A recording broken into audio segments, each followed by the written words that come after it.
Okay, we're just starting to read this book called Creating, A Guide to the Creative Process by Robert Fritz. And we're starting with the introduction. Let's face it, most of us have the suspicion that there is much more to life than what we have been led to believe, to expect. Our lives are filled with secret possibilities, possibilities that there are dimensions to ourselves, depths of our feeling, of our being, and heights to our aspirations that are just lurking below the surface. Despite years of attempts by relatives, friends, acquaintances, and society to bring us to our senses, the desire and impulse to reach for that which is highest in us is still there. After all the appeals to reason, we still have the very human urge to do something that matters to us. Despite all the times that society has endeavored to kill that instinct in us, it just won't die. Are we plagued with mindless hope? Are we all Walter Mitty? Do we simply fail to accept our fate? Should we live with mediocrity? Are we tricked by the gods who grant desire but withhold means? Or perhaps we are only a shadow of our future self and the subtle but persistent force that nags at our consciousness to be a creator, one who brings into existence creations that previously lived only in one's own innermost dimension, is our truest nature. I like this already. Yeah. There is a deep longing to create that resides within us, the soul of humanity. Beyond our natural instinct for survival, which includes fulfilling such basic needs as food, warmth, water, and air, we also have a natural instinct for building, organizing, forming, and creating. This instinct is independent of our survival instinct. The psychologist Abraham Maslow thought that people reach stages of self-actualization by fulfilling certain needs, which, when accomplished, would graduate them to a still higher level of desire. But he never was able to explain through his theory how it is that people, even in the most desperate and unfortunate of circumstances, ones in which basic needs are not adequately fulfilled, still long to create art, music, literature, and poetry. Oh, Yeah. How was Olivier Messiaen, able to compose his glorious quartet for the end of time while in a Nazi concentration camp?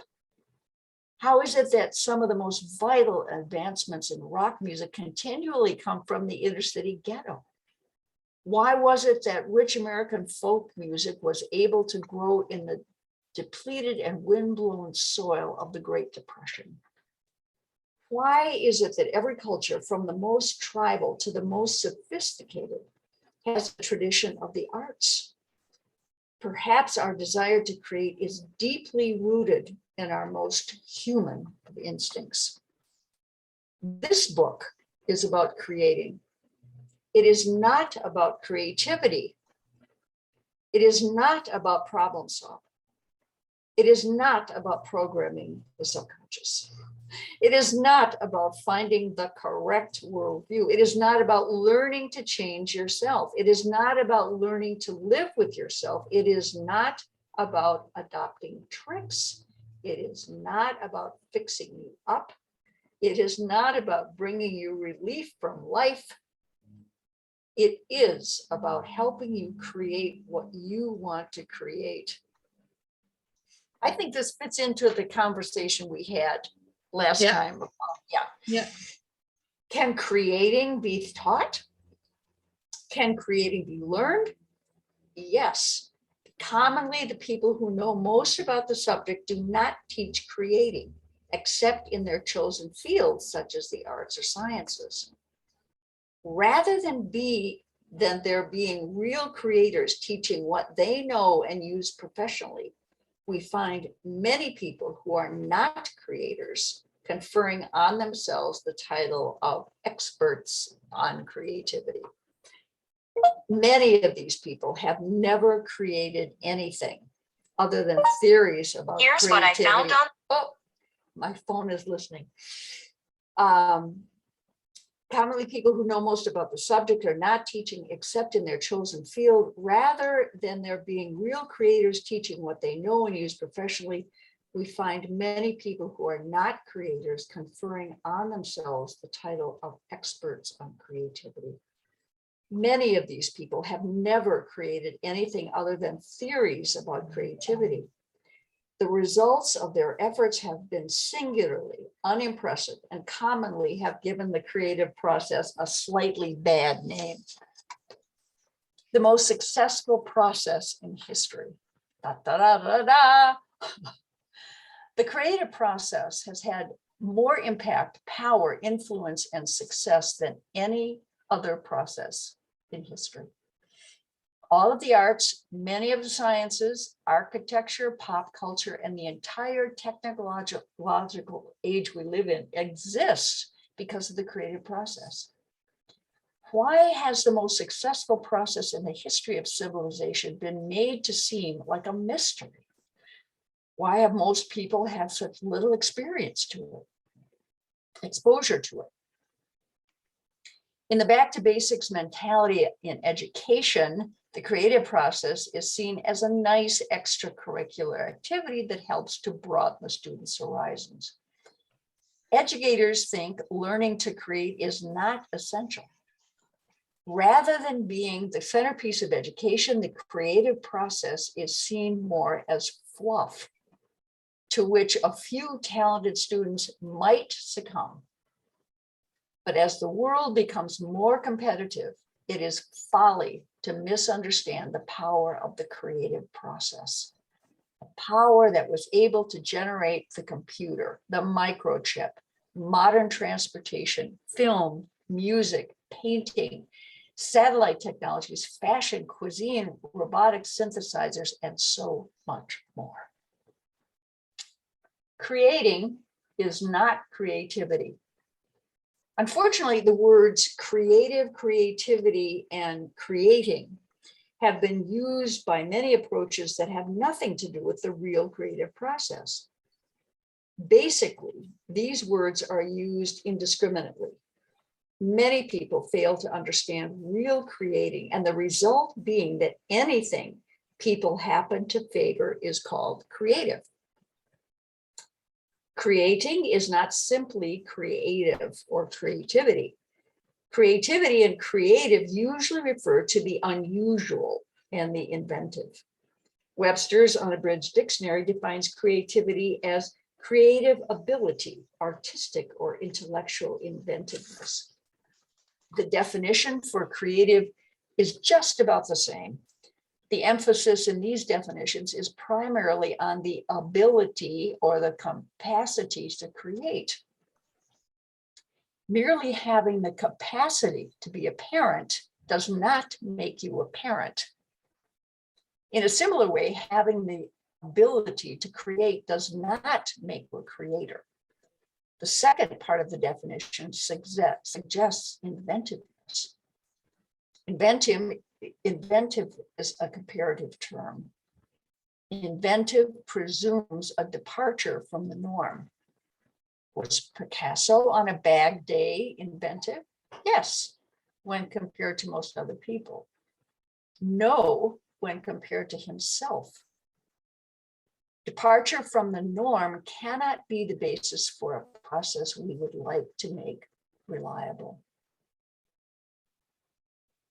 Webster tells us that the word create means to originate, to bring into being from nothing, to cause to exist. In other words, when we are talking about creative, we are talking about causality, causing something to exist that did not previously exist. This definition does not speak of how the creation was made. Was it usual, unusual? nor does it speak of ability or capacity. Rather, it speaks of bringing a result into existence. There are moments in the creative process when creativity is present, but there are many more moments when it is not. If unusualness is the essence of creativity, then the more you master your own creative process, the less you will be aware of creativity, because the unusual will happily become the usual. Can you just repeat that? Yeah. This paragraph, just this Paragraph. Yep. There are moments in the creative process when creativity is present, but there are many more moments when it is not. If unusualness is the essence of creativity, then the more you master your own creative process, the less you will be aware of creativity, because the unusual will happily become the usual. I think he's talking here about being in the desired state, and the desired state of creating. Okay. I think that's that hooks on to some of the other stuff that we've been talking about. Mm-hmm. It is possible for creativity to exist without having the creative process. It is also possible to have the creative process without having creativity. This is going to be interesting. From the outside looking in, creativity may seem to be the order of the day, but from the inside looking out, a simple, effective, and reliable process has led to desired outcomes. Creativity was irrelevant, but creating was crucial to bringing into being the results you desire. Creativity was irrelevant, but creating was crucial to bringing into being the result you desire. So is that talking about creativity is more thinking, and creating is more doing? Yeah. Okay. And I think this play within has a lot to do with that, because we can have ideas, and we are not doing something, and we are doer. People are, in German we say doer. They do a lot. So they create a lot, yes, but sometimes without thinking. Yes, and that's what I think it's immersion in the ing, the ing. Yeah. On one level, creating is a skill that can be learned and mastered. People from all walks of life and from all backgrounds can learn to create in the same way that they can learn to drive a car, swim, or use a computer. As a skill, creating can be effective in many realms. When the skill of creating is used in music or painting, the results are often art. When the skill of creating is used in technology, the results are often invention. When creating is used in business, the results are often production. When creating is used to build a relationship between two people, the results are often deep bonding and a natural expression of love. When creating is used to build your life, the results are often tremendous involvement, vitality, adventure, and expansion. I have been a guest on many radio and television programs, and often the interviewer has asked a question that is based on a common misconception. How can we be more creative in our lives? Or how can we live our lives more creatively? The question confuses creativity with the creative process, with creativity being seen as a nice little thing to add to your life that will somehow make you happier in a simpler way that adding a hot tub to your home might make you happier. Creativity is viewed on the same level as positive thinking. New Age philosophy and human potential training. Creativity is viewed on the same level as positive thinking, New Age philosophy, and human potential training. I agree with that. Unfortunately, when people think of the subject in this way, they leave the creative process unaddressed and envision creativity as the magic pill that will transform them to a new height of enjoyment in life. I like this. What do you Yeah, think? absolutely. Absolutely. And it makes it easier now because we have heard about it. Yes. The way of his thinking is more transparent. Transparent, yep, absolutely. Transparent. Now, this is the next, so there are 3 more pages to go with this, 3 more full pages. We can go there. Nobody else is here, it's, Yeah. yeah. We have Well, time. do you want to read some or up Um, to you? if you don't mind, you can read because I have this translation thing and I concentrate a lot of English German versions. Is that helping? Totally, because it directly translates. It's incredible. That's great. Yeah. Okay. Attempting to make creating a formula. A common approach often found in the self-help world is to attempt to find formulas that will lead to success. Follow this 11-step plan and you will be rich, famous, and beautiful, or so the ads promise. If we were to approach the creative process by describing formulas, we would be working against ourselves because there are no formulas that can lead to real creating. In the same way, there are no formulas that can tell you how to ski, play the oboe, make love, raise children, or drive a car. The creative process is both predictable and unpredictable. It is both composition and improvisation. There is a balance of the intuitive and the rational. There is an ever-increasing process of learning and adjusting your actions based on your learning. Each creator has his or her own personal rhythms. The process is individually developed and personally tailored to take into account such variables as temperament, personality, idiosyncrasies, strengths, weaknesses, tastes, aspirations, and interests.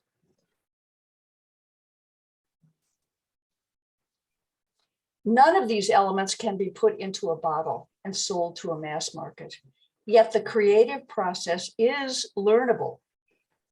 Over the last 15 years, we have trained more than 50,000 people in the creative process through the technologies for creating curriculum and through my work with Innovation Associates, a management and organizational development consulting company. Over that period, I have consistently adjusted and refined the teaching and learning process. This was not the result of empty theory or psychologizing. Most of my professional life has been as a creator, first in music, and later using the same understanding of the creative process that I employ in music toward other aspects of my life: business, organizational development, relationships, consulting, painting, writing career. When I am composing music for a film or a video, am I using a process that cannot be used when I am building a business? No. When I am writing a commission for a piece to be premiered on Dutch radio, am I using a different process than I might in my relationships with loved ones? No.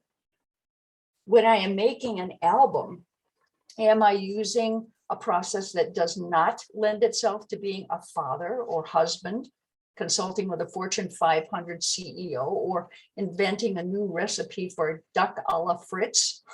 No. Would the creative process be any different when composing music than it is when creating your own life? No. I have discovered that many principles that can help you learn and develop your own creative process principles that can encompass the many facets of your life. By working with them, you will begin to see how your life itself can be the subject of the creative process. Cool. This book also addresses the organizational creative process. When people join together in a collective creative process, they can amplify the scope, magnitude, and effectiveness of their actions. The whole can be greater than the sum of their parts. Creating can be just as important to the manager as it is to the artist, just as powerful to the organization as it is to the individual. Some books on creativity attempt to present the creative process as a handy tool in life. Like a screwdriver or a power drill, the right tool would prepare your life for the way a carpenter would be ready to fix a staircase. But tools do not generate the desired results, nor do they lead to actions in and of themselves. Tools do not build energy, create momentum, or inspire the heights of human aspiration.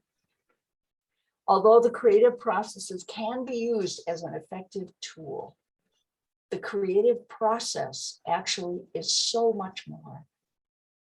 When your life itself becomes the subject matter of the creative process, a very different experience of life opens to you, one in which you are involved with life at its very essence. This is goosebumps. Your experience of time changes. Taste, color, touch, and sound are experienced more deeply. Not only do you experience important events as having more vitality and life, but you are able to appreciate small events as lovely, poetic, and precious. He's saying that there's no small event, as far as I'm concerned, that thing we've been saying. You may even discover that you love your life, even though you may not have loved the events that have taken place in your life. These new experiences are a natural outgrowth of the involvement in life that the creative process produces. When two people join to create their life together, the creative process can lead to the most wonderful, intimate, and powerful love relationship imaginable. My wife, Rosalind, and I have that kind of relationship. So I know that it is not merely an empty wish. Instead, it is a vital yet ongoing adventure in which each of us individually strong, where it is individually strong, where the sum is greater than the combination of the parts. Many people think that something exists between them and having what they want. Often this type of notion is found in human potential doctrine or pop psychology theory, but in fact, nothing comes between you and creating. The people who travel the something between me and what I want route are simply not fully involved in the creative process. Many of the books and approaches that purport to be about bringing more satisfaction to the life of, many of the books and approaches that purport to be about bringing a more satisfying life to the uninitiated view people as plagued, to the uninitiated view people as plagued by problems that can be solved only by uncovering their deep-seated conflicts. Other approaches attempt to condition people into a more productive life by positive affirmations, positive thinking, and heightened zeal. None of these approaches addresses the real creative process. If you have not created the kind of life you want, you need look no further than inexperience in the creative process and general beginner's incompetence. Attempting to create what you want by psychologizing will not work. As I wrote in The Path of Least Resistance, no amount of therapy will teach you how to play the piano. churning yourself into an ideal candidate for therapeutic treatment will not teach you how to create what matters to you. Many people believe that they need to create a state of self-confidence before they can create what they want. Boom. Many human potential training companies are more than happy to sell these people courses on building self-confidence. Wow. Yeah, exactly. Self-esteem and self-concept. This leads to either a temporary form of brainwashing or a continued lack of self-confidence. If self-confidence is based on real competence, then there might be a good reason for experiencing self-confidence. If self-confidence is based on brainwashing one into delusions of adequacy, which it often is, then the reality of the current state of competence is left far behind. This is a really important part. And in the creative process, it is never a good idea to lose touch with reality. Many of the lessons I have learned over the past decade and a half are in this book. Yay! Many of the ways that people can miss the point are also described in this book. In some ways, the creative process is simple. It is simple to describe. It is also simple to enact.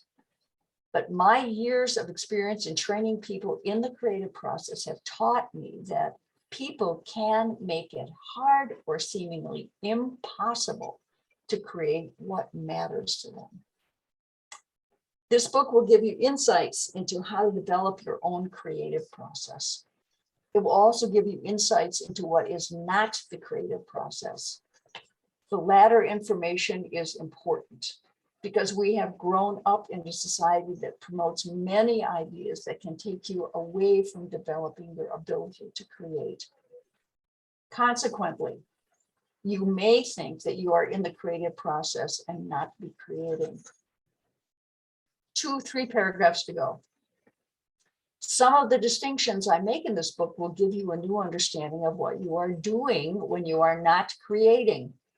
Often the ideas presented here may contradict popular notions about the creative process and may even be seen as heresy to the New Age philosophies, human potential wisdom, pop psychology, and the experts in the field. Yet, since so many popular misconceptions make it harder for people to learn the creative process, they are better addressed and exposed than not. This book will introduce you to many important principles and practices of the creative process. You will be given ideas to use in conducting your own experiments. You will be asked to explore many of your assumptions, and you will have an opportunity to apply these principles to your own life.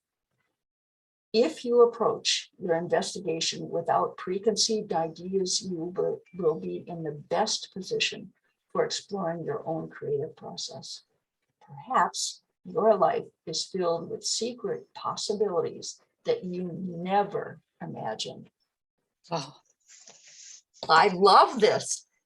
Let's meet Thank you tomorrow. for best present. Wow. Okay, well, I'll stop the recording, but I will, Have you stopped record? yeah.